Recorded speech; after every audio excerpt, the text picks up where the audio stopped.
Karena dia akan ngerasa nanti orang ngeliat kamu kayak nepo baby. Nanti orang-orang kan mandang kamu sebelah mata. Udah cari jalur lain aja, cari jalan lain aja.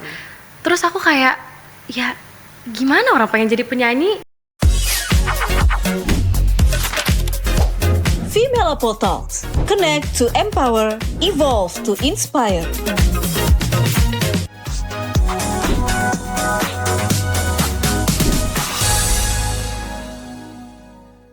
Hai Sahabat Femela, hari ini di Studio Potox kita sudah kedatangan tamu, seorang artis cilik yang kini sudah bertumbuh menjadi seorang gadis cantik dan sedang mempersiapkan single terbarunya. Siapa lagi kalau bukan Naura Ayu.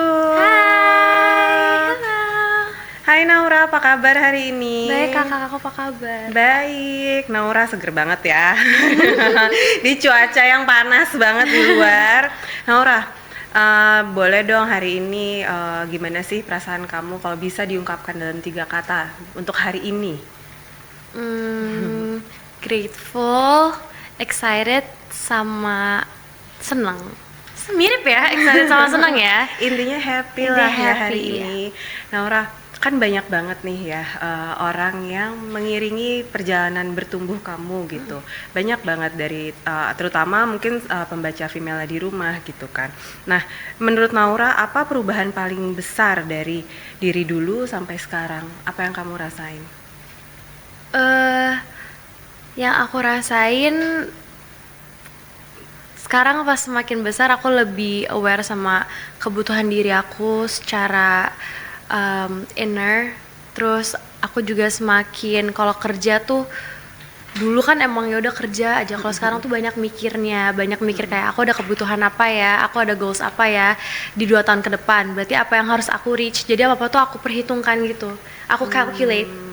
Jadi sekarang kayaknya perbedaannya itu, dan aku ngerasa aku kalau dulu nggak terlalu banyak gitu loh bebannya dan tampil di publik, tapi kalau sekarang banyak overthinkingnya, terus banyak takutnya, tapi ya udahlah pasrah juga gitu. Jadi perubahan-perubahan itu yang kamu rasakan sekarang ya. Nah, ada di momen kapan kamu merasa kayak, oh gue ini udah bukan anak kecil lagi loh, aku nih sekarang udah dewasa. Ada gak pernah gak kamu kayak ngerasa, oh iya nih ini momennya gitu loh? Alhamdulillah ngerasa kayak gitu tuh secara smooth, tapi ada satu trigger yang bikin aku sadar kayak, oh kok aku cara mikirnya beda ya, karena pada saat itu aku sempat dari tahun 2021 sampai tahun 2025 kemarin, aku tuh fokus di series. Aku nyanyi juga tetap, tapi aku nggak terlalu fokus sama nyanyi aku. Terus kayak lagu-lagu yang aku keluarin tuh single aja gitu, bukan kayak big project yang lagi aku kerjain. Tapi aku di situ ngeliat orang lebih banyak seneng ngeliat aku di series daripada aku nyanyi. Sementara passion aku tuh I love doing both, tapi passion aku ada lebih dinyanyikan. Jadi di situ sempat ada momen dimana kayak apa jangan-jangan jalan hidup tuh nggak sesuai terus sama passionnya kita. Ternyata misalkan rezekinya lagi ada di acting, tapi sebenarnya hati aku ada di nyanyi. Nah itu tuh yang bikin aku kayak jadi mikir aku harus ngapain ya. Berarti kerja nih nggak cuman rely on passion doang, tapi ada needs juga. Nah itu yang bikin aku jadi semakin agak-agak pasrah, terus tapi tetap usaha dan mencari apa ya, kayak cari celahnya buat bisa dapat dua-duanya terus. Jadi aku nggak kehilangan spark dalam berkarir juga. Ya tadi kan kamu udah ngomongin kamu suka melakukan 2 hal itu, acting suka, nyanyi suka, terutama passion kamu di nyanyi gitu kan. Nah berhubungan dengan nyanyi, kan kamu juga baru rilis single terbaru, Terima Kasih ini judulnya ya. Nah apa sih inspirasinya dari single ini dan apakah perbedaannya di mana nih dari single-single sebelum yang kamu rilis gitu? Aku menulis lagu Terima Kasih dan juga single aku sebelumnya yang berjudul Lampu Jalan. Dan ini single ini akan menjadi bagian dari album aku, upcoming album aku bulan Mei ini akan keluar. Dan semua lagu-lagu itu aku ikut tulis bersama music producer aku Kak Ivan Tangkulong dan Karin Rin. Dan semua inspirasi lagu-lagu itu termasuk Terima Kasih itu inspirasinya dari kehidupan aku pribadi. Nah karena dulu ada yang bikin netral antara kehidupan karir aku, karena kan aku udah kerja dari kecil. Terus aku tuh nggak mau kehilangan masa anak-anak aku, masa childhood aku. Jadi aku terus memilih sekolah biasa. Oke. Dan setiap kali aku ke sekolah aku ketemu teman-teman itu kayak bukan homeschooling ya, it's like a private school gitu. Dan di situ yang bikin aku ngerasa balance sebagai anak-anak dan penyanyi pada saat itu. Dan itu yang aku sangat grateful. Tapi waktu itu aku nggak sempet merayakan perpisahan sekolah. Jadi aku nggak ada foto toga SMP sama SMA. Karena waktu itu aku SMP COVID. Pas Oh, SMA iya, aku bener. homeschool. Terus aku tiba-tiba syuting. Jadi aku nggak bisa ikut graduation. Jadi bener-bener aku ngerasa aku belum ada proper goodbye sama masa-masa sekolah aku. Dan aku sangat merindukan hal-hal itu. Karena sekarang aku udah ngerasa fokus di kerja banget kan. Dan yang bisa ngenetralin tuh kalau teman-teman aku lagi pada balik ke Indo beberapa, terus beberapa libur, I always find my way sih untuk ngenetralin. Cuman aku suka kangen sama masa-masa sekolah. Makanya video klipnya temanya kan school gitu, Iya. graduation dan boarding school dan semuanya. Yes. Oh, dari situlah inspirasinya. Iya. Seru banget. Nah, kamu gimana nih, Nau, caranya supaya keep up antara pekerjaan dan sekolah? Sedangkan kan kamu tadi memilih untuk sekolah biasa gitu, even itu private school, tapi kan Iya. tetap aja jadwal dan Iya. semuanya tuh kan padat pasti. Gimana kamu balancein ya? Dulu kalau zaman SD SMP lagi produktifnya sebagai penyanyi cilik, aku biasanya kalau nggak pulang setengah hari, tergantung kegiatannya. Misal kegiatannya habis jam makan siang, jadi pas makan siang aku izin. Tapi dari pagi udah ngumpulin tanda tangan guru. Atau misalkan ada acara school to school pagi, tapi aku nggak mau bolos karena sebelumnya aku udah pakai hari bolos izin aku untuk syuting. Aku masuk pas jam makan siang. Oh, Gitu. jadi Tapi kamu izin selalu setengah hari. Jadi antara izin setengah hari di depan atau di belakang. Tapi kalau misalkan kayak syuting sampai jam 4 pagi misalkan iklan, pagi tetap sekolah. tetap sekolah. Tetap sekolah dulu. Komit banget kamu ya. Aku juga kaget Melty. pas aku sadar sekarang, aku kayak wow gitu. Ha-ha. Dengan kayak gitu berarti kamu bisa keep up sama dua-duanya dong. Iya. pada saat itu. Hebat. Terima kasih. Nah, Nau, aku pengen tahu juga dong, message apa sih yang ingin kamu sampaikan dari lagu ini selain tadi kamu bilang aku tuh kehilangan karena nggak sempat merasakan momen graduation, dan ada message untuk teman-teman kamu kah atau buat teman-teman di luar sana? Aku ngerasa adik-adik aku beruntung banget bisa ngerasain graduation SMP dan SMA. Karena salah satu yang bikin aku yang ngerasain kangen itu tuh karena tahun lalu adik aku yang cowok, Bevan, tuh lulus SMA.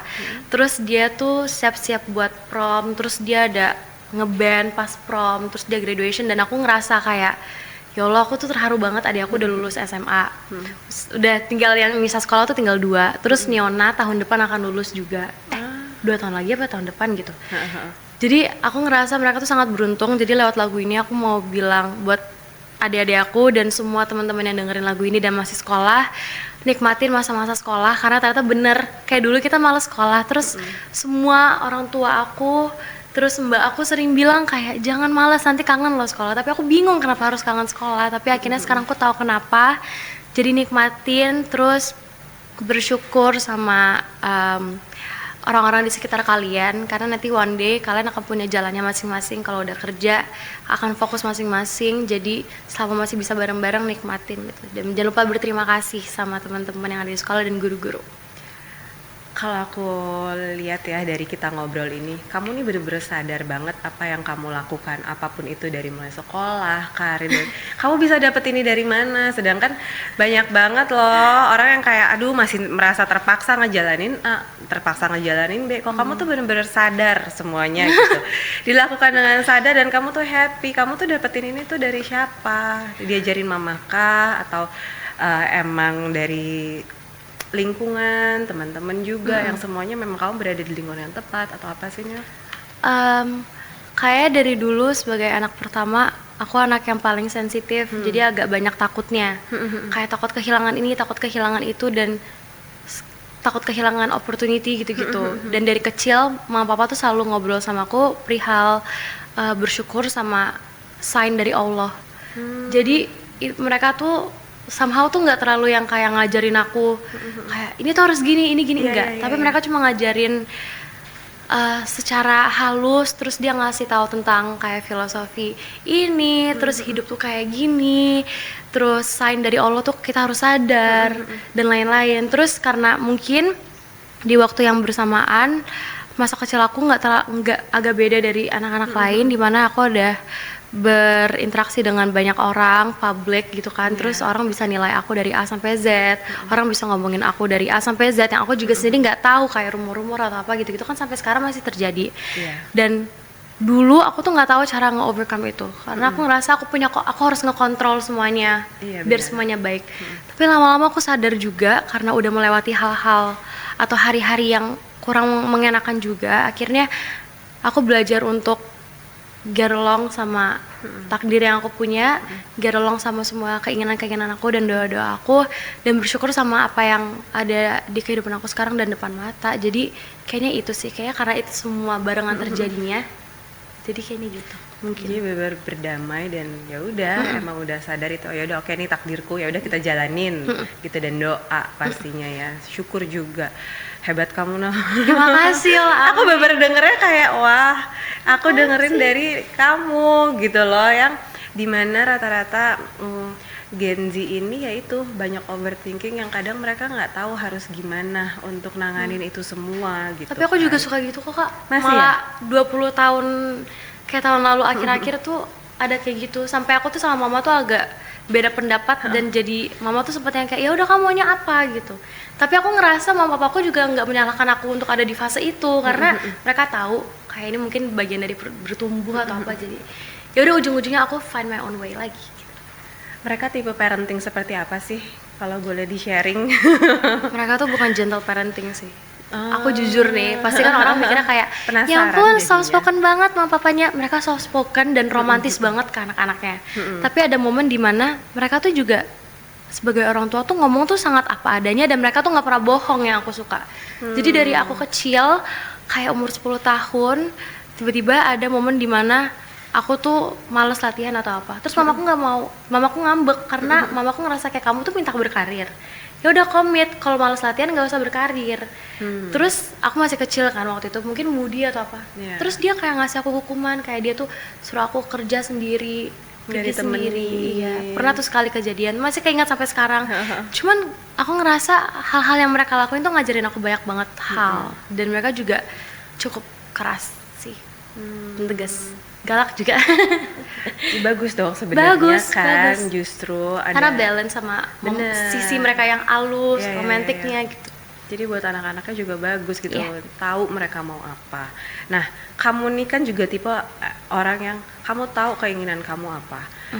Mimpi besar kamu apa sih, No? Yang sebenarnya nggak banyak orang tahu gitu loh. Oh. Mungkin boleh di-share ke sahabat-sahabat Potox kali ini. Boleh. Aku dari kecil mimpi aku tuh selalu, karena aku ngefans banget dari kecil sama Michael Jackson dan Shirley Temple. Ya, tapi my role model tuh emang Michael Jackson. Dan ini bukan karena filmnya ya, emang Ya, dari baru kecil aku kan. ngefans banget sama Michael Jackson. Dan aku ngeliat gimana dia nge-spread musiknya dengan keunikan dia ke banyak orang, ke family, ke anak-anak, ke animals, ke lingkungan. Dan itu yang bikin aku ngerasa dan percaya kalau lewat musik tuh pengaruhnya bisa sangat besar. Dan dia kan sampai sekarang masih pengaruh yang sangat besar untuk satu dunia kan.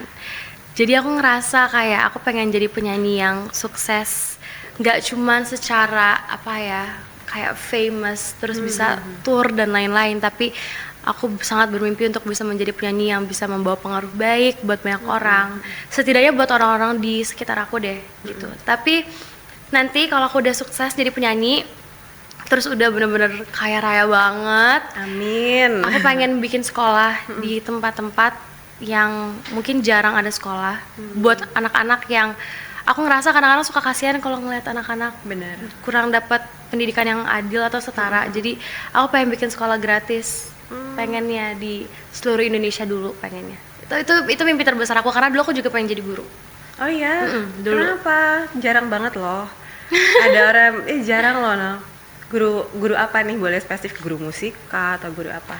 Aku pengen jadi guru apapun buat anak-anak pre-K, TK, SD, tapi mungkin pas kalau SD menengah tuh aku butuh emang bener-bener professional teacher ya. Tapi aku tuh karena suka banget film Sound of Music juga, terus aku ngeliat Julie Andrews di situ sebagai Maria seperti apa.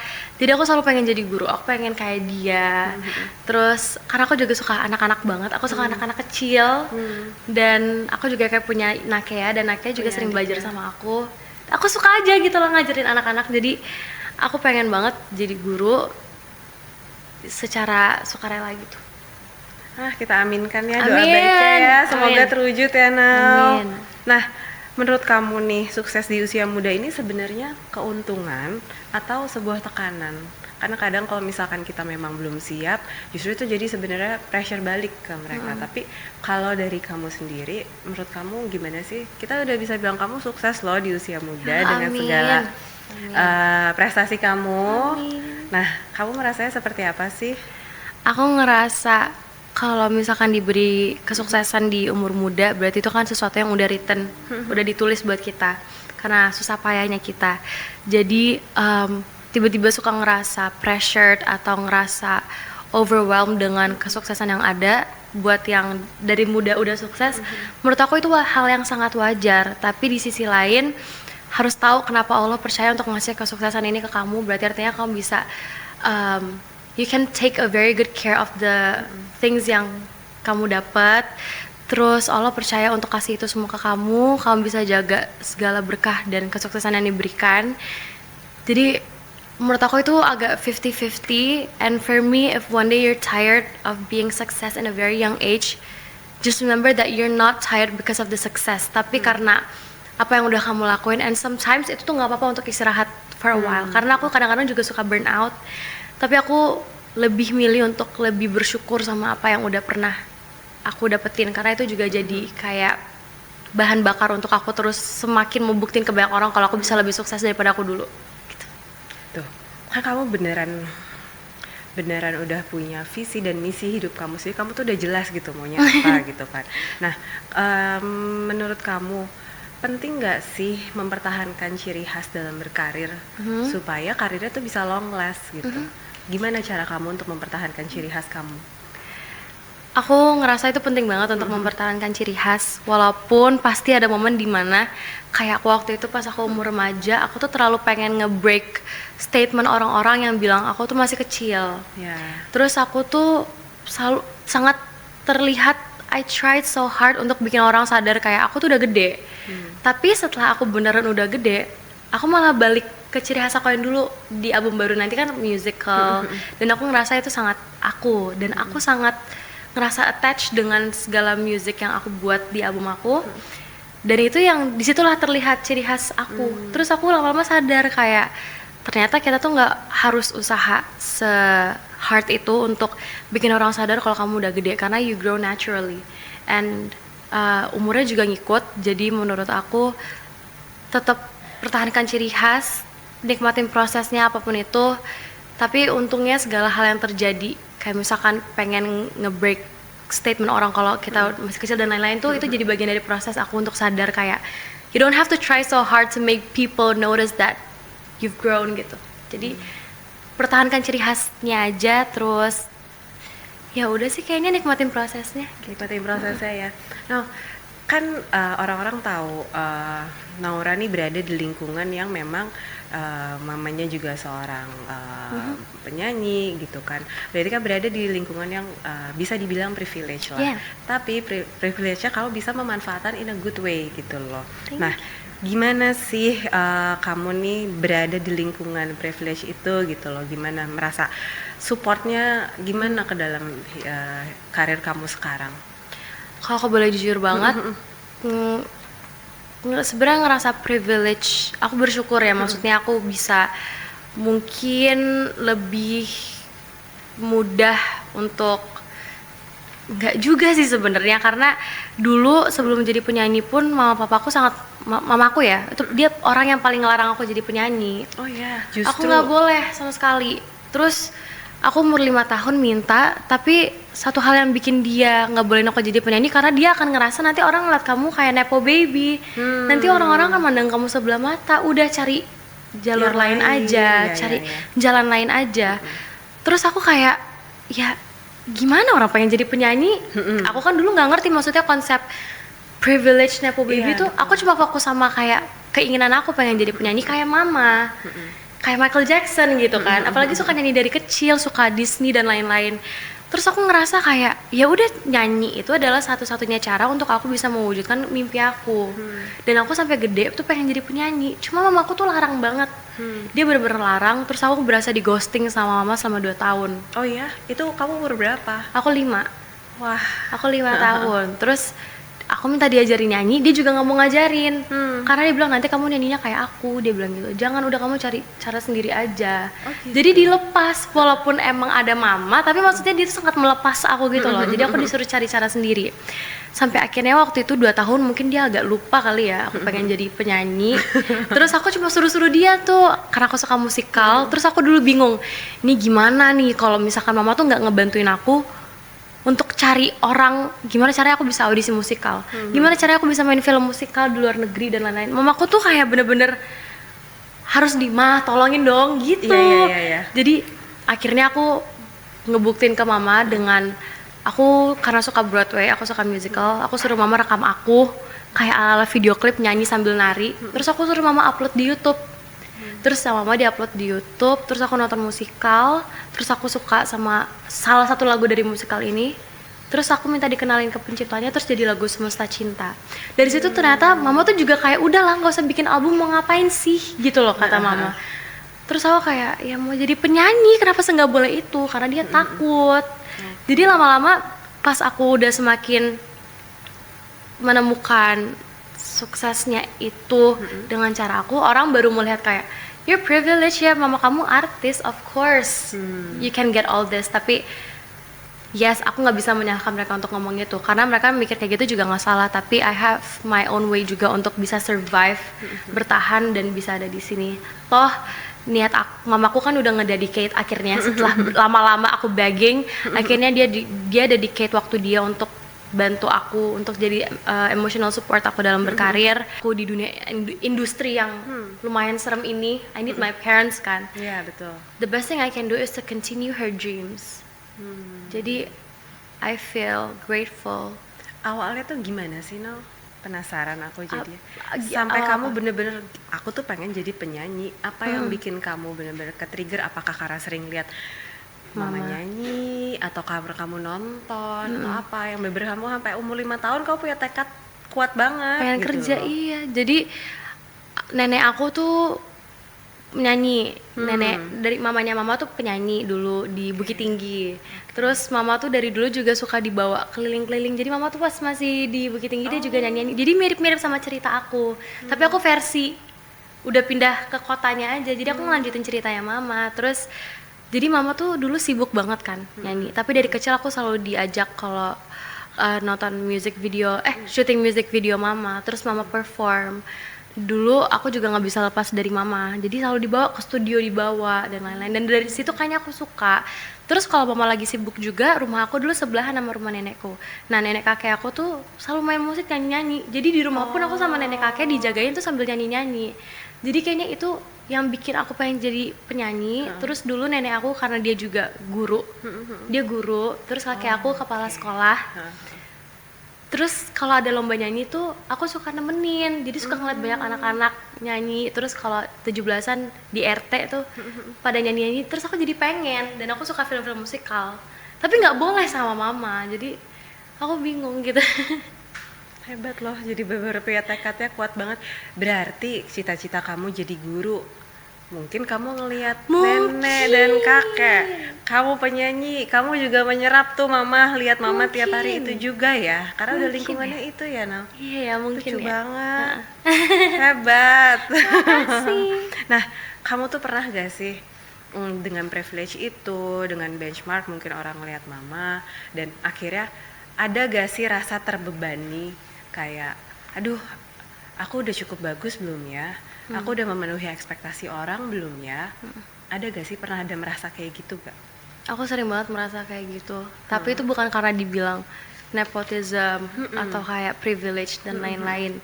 Aku sangat bangga untuk ngeklaim kalau ibu aku dulu dulu tuh penyanyinya tuh dia sebagai AB3, Iya, dia lomba festival dan lain-lain. Dan aku ngerasa walau kalau misalkan dulu orang tua aku juga bukan penyanyi yang terkenal, aku tetap bakal pengen jadi penyanyi gitu. Dan segala kesulitan yang sudah aku lewatin tuh mungkin Allah kasih karena Allah yakin aku capable untuk melewati itu semua. Betul. Walaupun kayaknya orang mikirnya ya udahlah udah enak, orang tuanya udah jadi artis, mamanya udah jadi artis, pasti it's much easier for you. Yeah, you can say that, tapi I also have my own struggles. And kadang-kadang aku juga nggak share my bad days with my mom karena aku nggak mau dia ngerasa tuh kan I was trying to protect you gitu loh. Makanya dia melarang aku. Jadi aku ngerasa bebannya tuh bukan ke situ, tapi lebih kayak ke mau sampai kapan sih aku harus ngebuktiin orang kalau aku tuh juga bisa kayak mama, atau maksudnya aku bisa dengan cara aku sendiri.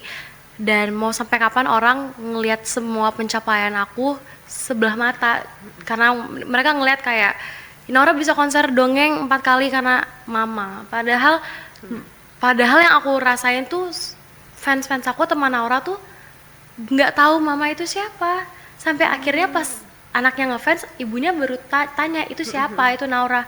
Oh anaknya Nola, baru anaknya tahu. Jadi sebenarnya kayak ada different generation gap gitu yang sebenarnya kalau teman Naura tuh pasti rasain. Cuman aku ngerti banget publik pasti ngerasa kayak gitu. Dan aku cuma ngerasa terbebani kalau misalkan aku nggak bisa ngebuktiin kayak kalau mereka tuh salah. Walaupun aku privileged and nepo, tapi aku juga ngerasa Allah nggak bakal ngasih ini semua ke aku kalau aku nggak capable. Dan kalau misalkan kalian masih mandang aku sebelah mata, aku bakal usaha terus untuk ngebuktiin kalau aku bisa dan aku punya kemampuannya untuk bertahan di industri entertainment. Dan berhasil. Amin ya Allah. Amin. Nah, bentuk privilege yang paling Naura syukuri dan juga paling ingin Naura pertanggungjawabkan tuh apa sih Naura sekarang? Yang kamu rasain kayak, oh iya ya. Apa ya? Kalau sama aku berkarir, privilege yang aku dapat itu sebenarnya alhamdulillahnya datangnya karena aku. Jadi bukan karena kamu anaknya Nola, ya udah boleh deh gitu. Dan mamaku tuh, papaku nggak pernah yang kayak ngojok-ngojokin aku ke temennya, misalkan ini Naura aja dong, Naura aja gitu. Mereka juga nggak mau, karena nanti mereka ngerasa itu tuh kayak bohong, kayak rezeki bohong gitu loh. Jadi biarin aja aku berkarir, kalau ada orang yang mau nanti mereka akan approach. Ya mungkin aku ngerasa privilege karena orang tua aku sangat mengerti dunia industri itu seperti apa di balik layar. Jadi mereka tuh selalu hadir untuk ngeprotek aku, itu privilege aku kayaknya. Jadi nggak bakal nih ngejerumusin anak ya karena udah tahu biar kamu nggak salah arah ya. Jadinya itu privilege-nya. Oke. Nah, gimana sih cara kamu membuktikan bahwa karya dan pencapaian itu didapat bukan sekedar nama besar gitu? Gimana tuh? Aku selama aku berkarir aku juga masih suka sering ngerasa masih mendapatkan penolakan, terus nggak dapet apa yang aku mau tuh sering juga.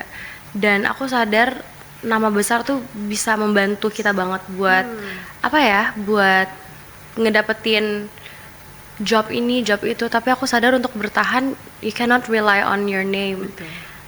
Harus banyak hal yang dikembangin kayak skills, terus harus mau untuk terus sadar sama sekitar, dan you have to be able to keep up with what's going on juga. Dan menurut aku harus mau belajar dari artis-artis lain juga sih menurut aku, dan share this stage with a lot of musicians juga. Dan nggak bisa terlalu terlalu moody dan ikutin mood, ya udah deh kalau lagi mau kalau enggak gitu. Dan bertahan tuh lebih susah daripada memulai. Jadi aku sangat bersyukur orang tua aku bisa ngejagain aku sejauh ini, sampai sejauh ini untuk aku berkarir. And they're here for my emotional support and mental support gitu. Gimana caranya kamu tetap konsisten gitu loh? Kayak kamu kadang ada capeknya, ada moodinya, nggak selalu good mood lah setiap harinya gitu. Tapi kan kamu harus menghadapi banyak orang gitu loh. Yes. Gimana caranya kamu? Mama papa aku dia tidak melarang aku buat main. Dulu aku sempat ada momen yang dimana aku pengen jadi teman aku pengen jadi teman semua orang karena orang tuh pengen jadi teman aku. Jadi aku ngerasa kayak kalau aku baik pasti mereka juga baik gitu. Tapi tiba-tiba semakin aku gede kok orangnya semakin terkurasi lagi, semakin sedikit lagi. Terus ternyata nggak mutual ya, frekuensi dan energinya dan motivasi mereka berteman sama aku lama-lama terlihat nih kayak oh ternyata kamu intentionnya kurang baik. Dan untungnya aku tuh punya sahabat-sahabat yang udah ada di kehidupan aku dari sebelum aku berkarir. Dan aku sampai sekarang temenannya sama mereka doang. Aku punya temen banyak tapi yang bener-bener aku keluar, aku hang out, aku ajak ke rumah, aku chat tiap hari itu sahabat-sahabat aku ini. Salah satunya adalah sahabat-sahabat aku yang jadi motivation aku untuk menulis lagu Terima Kasih sahabat-sahabat aku yang dari sekolah. Dan orang tua aku tuh nggak pernah membatasi aku untuk main sama mereka. Dan mereka bukan anak-anak industri entertain. Oh beda dong. Karena kita beda. Jadi itu kayaknya ngenetralisin aku untuk bikin aku kayak nggak terlalu overwhelmed dengan industri entertain dan kerjaan juga. Walaupun mereka juga punya kesibukan, tapi tiap kali kita ketemu tuh rasanya tuh kayak dulu lagi aja gitu, yang santai. No phone, kalau hangout tuh kita nggak main handphone. Bener-bener ya udah girls time aja. Ngapain kalau boleh tahu? Cewek-cewek tuh pada ngapain sih biar kamu netral, biar happy lagi, balik lagi moodnya, biar semangat, mungkin nambah inspirasi. Biasanya kalian agendanya apa? Olahraga bareng kah? Salon kah? Atau apa? Aku sama sahabat aku ini berenam, Yoi. Jadi dua tuh udah satu ke Australia untuk kuliah, satu lagi ke Groningen. Jadi kita berempat. Dan kita tuh sering banget weekend tuh kita pasti ketemu. Weekdays pun setelah mereka kelar kuliah atau kerja, mereka pasti ke rumah. Misalkan nih abis ini, aku kan selesai nih. Aku pulang nanti mereka ke rumah. Terus yaudah kita di rumah kita nonton film aja. Terus kadang-kadang kita tuh nongkrongnya lebih sering rumahan sih, sama kafe-kafe yang nggak terlalu tempat rame proper. Terus kemarin kita habis padel bareng. Terus dari Yoi ini ada teman-teman cowok juga yang dari SD. Akhirnya kita jadi satu friend group lagi. Nah, aku nggak mau kasih tau namanya. Terus kita tuh hangout banget. Jadi kita aku bisa bilang kita solid sih. Dan kita almost nongkrong every day almost. Setiap hari? Almost. Aku nggak terlalu ikut juga kadang-kadang kalau aku lagi kerja. Cuman pola nongkrongnya tuh enak nyaman gitu loh kayak di rumah. Terus mereka juga bukan tipe orang yang kayak gila-gila sosmed. Jadi aku ngerasa peaceful kalau aku sama mereka. Lebih menyenangkan jadinya ya, bisa ngobrol, ya kan. Akhirnya nggak sibuk main handphone sendiri. Kadang kan kita juga kalau ketemu temen, ya satu sibuk main handphone, satu sibuk apa, jadi membosankan. Nah sekarang aku mau nanya nih tentang pola pikir Gen Z. Kayak tadi aku bilang, kok pola pikir kamu berbeda jauh ya gitu loh. Nah sebagai Gen Z yang hidup di era media sosial seperti saat ini, tantangan terbesar kamu apa sih untuk menjaga identitas diri? Mungkin karena sekarang di social media semua orang bisa nge-reveal kehidupan mereka, dan social media itu tempat kita membandingkan diri kita sama orang lain. Jadi itu yang menurut aku sangat menjadi tantangan ya. Dan ini menurut aku ini pola pikir Gen Z ini agak mirip semua karena kita semua kan pasti punya social media. Tapi menurut aku nggak bisa disalahin juga kalau misalkan kadang-kadang Gen Z itu sangat fokus sama hal-hal yang minor, ya kan? Kayak sekarang tuh, dulu tuh kadang-kadang kita tuh terlalu fokus sama hal-hal minor, terus orang tua kita atau siapapun di sekitar kita yang dari generasi sebelumnya itu tuh suka ngejudge kita yang kayak ya udahlah itu hal kecil, dulu aku tuh gini, dulu tuh aku gini, dulu aku sekolah lewat lembah, lewat sungai gitu-gitu loh, kayak segala hal juga dibandingin gitu. Sementara menurut aku kadang-kadang itu tuh wajar gitu loh. Gen Z akhirnya tanpa sadar mereka jadi kayak kepikiran oleh hal-hal kecil karena sekarang orang tuh jualan di sosmed, Terus kalian ngerjain project sekolah pun ujung-ujungnya dipostingnya di sosmed. Iya. Terus apalagi yang kalau di sekeliling aku tuh mereka udah mulai berbisnis tuh jualannya juga di sosmed.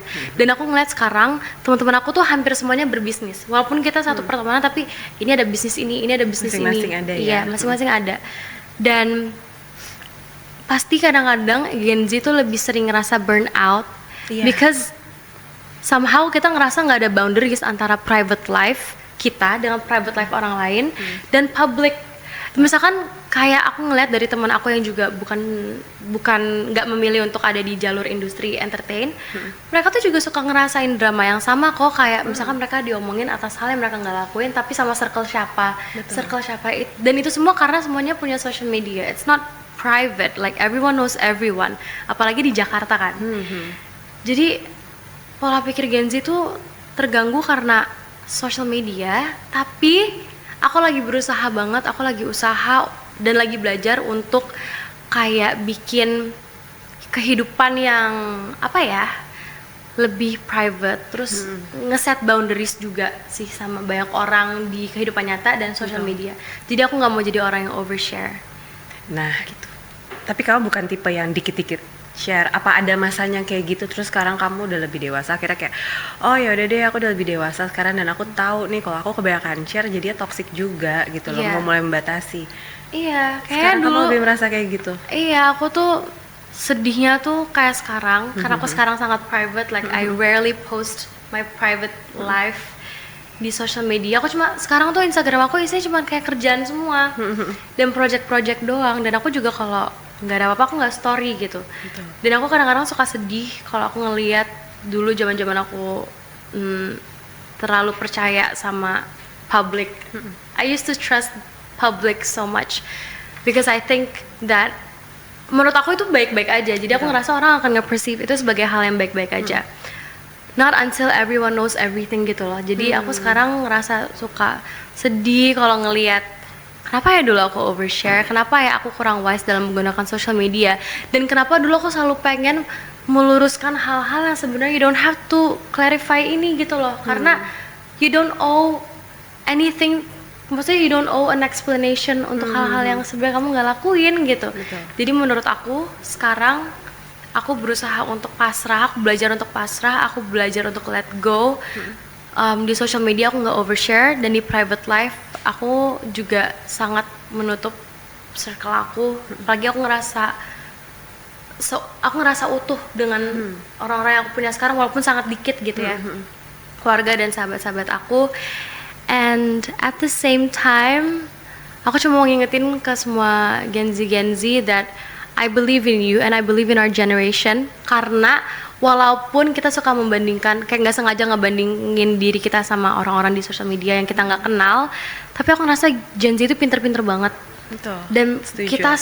Dan kita start earlier than generasi-generasi sebelumnya. And I'm grateful for that. Dan aku jadi sadar karena adanya social media juga, Gen Z lebih aware dengan sekitar. Jadi aku senang sih. I'm so proud of my generation. Nah, pola pikir Gen Z seperti apa sih yang menurut kamu underrated, tapi sebenarnya tuh positif banget gitu loh, tapi nggak banyak orang tahu gitu loh. Pola pikir apa ya? Gen Z tuh full of awareness and they're actually very thoughtful sebenarnya. Jadi kalau misalkan banyak banget Gen Z yang sering berkoar-koar di sosmed dan lain-lain, it's not because they are mereka weak. Misalkan ada kayak satu issue yang menurut mereka gimana, buat orang-orang kayak ya udahlah, kayak lu juga nggak bakal didengar sama mereka, udah diem aja. Nah tapi sementara Gen Z itu tipe generasi yang kayak no, I have to fight for this. Aku harus share this awareness. I have to be able to speak up for my generation and my future. Jadi aku ngerasa itu tuh salah satu mindset atau pola pikir Gen Z yang underrated, dan orang dari generasi-generasi lain juga harus sadar kalau Gen Z itu sangat aware and they're very thoughtful, dan mereka berani gitu. Sebenarnya vokalnya Gen Z ini bukan vokal yang rebel ya, mereka ada yang mereka perjuangkan sebenarnya yang menurut dia pola pikirnya adalah itu benar gitu loh. Mungkin caranya beda sama caranya generasi beda sebelumnya. ya. It's okay, we'll take over. Sukses ya buat Amin. lagu, album, karir, semua cita-cita kamu yang tadi kamu sebutkan. Sukses buat kamu. Thank Pokoknya. you. Kakak juga ya, sehat dan Thank sukses you. terus. Amin. Female Apple Talks. Connect to empower, evolve to inspire.